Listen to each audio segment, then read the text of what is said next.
Good morning, vinyl community. It's me, JC. So this is, I believe, my first thread idea. I was talking it over with some other VCs, and we were thinking, man, there's so many companies out there that are doing one steps, like Craft Recordings is doing one step, Analog Productions with a UHQR, obviously Mobile Fidelity Sound Labs. So the thread idea is, what are the 5 records you would love to get an audiophile treatment?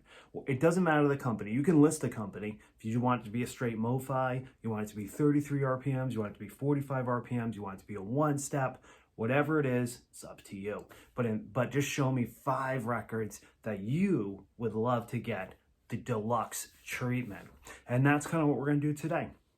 So that's my vinyl thread. 5 records you'd like to see in a one-step, or a MOFI, or a UHQR. Now, I know that in a perfect world, we would get Abbey Road, the White Album, Pet Sounds, all of these in one step or high-end audiophile pressings. I went a little different route. It doesn't mean it has to be the route that you went. I went with 5 albums that we're probably never going to see, but it would be nice to dream. Right? The first one is probably my most controversial pick, and that's Van Halen Balance. Why would I love to see this in a one-step? Because first off, this is now like a $500 record. It's on one vinyl, it's super compressed, so you're not getting optimal sound quality.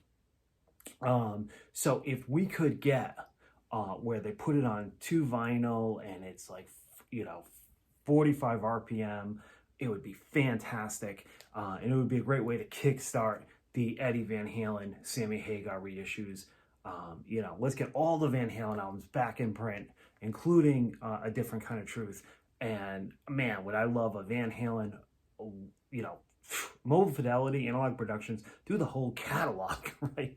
But this is just my dream, right? We're in a dream world with this thread. So let's go with Balance. Let's take the $500 record off the market, and let people be able to enjoy this record and not have to spend crazy amounts of money.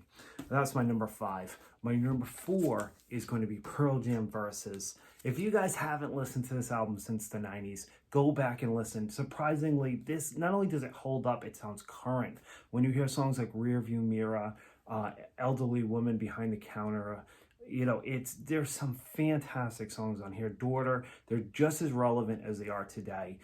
It's Pearl Jam, where they were firing at all cylinders. Man, how much would you guys love a deluxe audiophile edition of this? It would sell out instantaneously. I have no doubt in my mind it would be fantastic. I would love it. I don't know. I think the likelihood of getting it is high. I think that Pearl Jam are ones that love vinyl and probably look at it as one day we will dive into that audiophile market. And that the first 3 albums would probably be the ones that they would experiment with. So I think it's a good chance that we could get an audiophile pressing of at least the first 3 Pearl Jam albums, but we'll see. The next one I really struggled with because I have so many favorite Springsteen albums. As you can see, Tunnel of Love here. Tunnel of Love to me is his most underrated album. Some people, they look at the album cover, they know it came after Born in the USA, they gloss over it. This is a deep and dark album. This is his kind of divorce album. He was married and in love with another woman, but that's not the album I picked. We'll share my Tunnel of Love stories for another day. I went with Darkness on the Edge of Town, which is a stone cold fantastic album. Almost went with Nebraska. But this has got Candy's Room, it's got Badlands, it's got my favorite Springsteen song, Racing in the Street. I mean, you cannot go wrong with this album. This is one of those albums where every record collector should have it in their collection. It is fantastic, and I would love, love, love to get the one step or the UHQR treatment on this. Really give us a high-end pressing. Come on, Bruce. I think the last reissues were mostly analog, but I think he's kind of secretive. It's not like Neil Young where he puts the label on there and tells you that it's analog. So who knows? But yeah, come on, Springsteen, do it. We love you. The next one is Out of Print. You just can't walk into a record store and buy this album, which is dumbfounds me. You know what I mean? There's some albums that should always be in print. And how much would we love a high-end audiophile pressing of Rain Dogs? I mean, this is one of Tom Waits' best, just an 80s classic. You know, it obviously had the big song that Rod Stewart covered, Downtown Train. But this, man, the first track, Singapore, I will tell you that tells you all you need to know about this album. It's like a pirate lullaby or something. But yeah, fantastic album. Would love a high-end audiophile pressing of this. That would be great.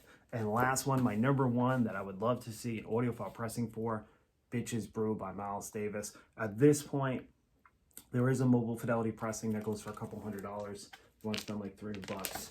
But do I think that a one-step could happen? Definitely. Or a UHQR. Maybe more likely UHQR because they're the ones doing Kind of Blue. But who knows? I do believe that we could probably see it though. So that would be my number one, Bitches Brew, Miles Davis. That would be fantastic. All right, guys. Hopefully you guys will hop on this thread. I think it'd be a fun idea. I would love to see what audiophile pressings you guys would like to see. So once you hopefully hop on it, show me what you're thinking. All right, guys. Peace. Rock out. I love you.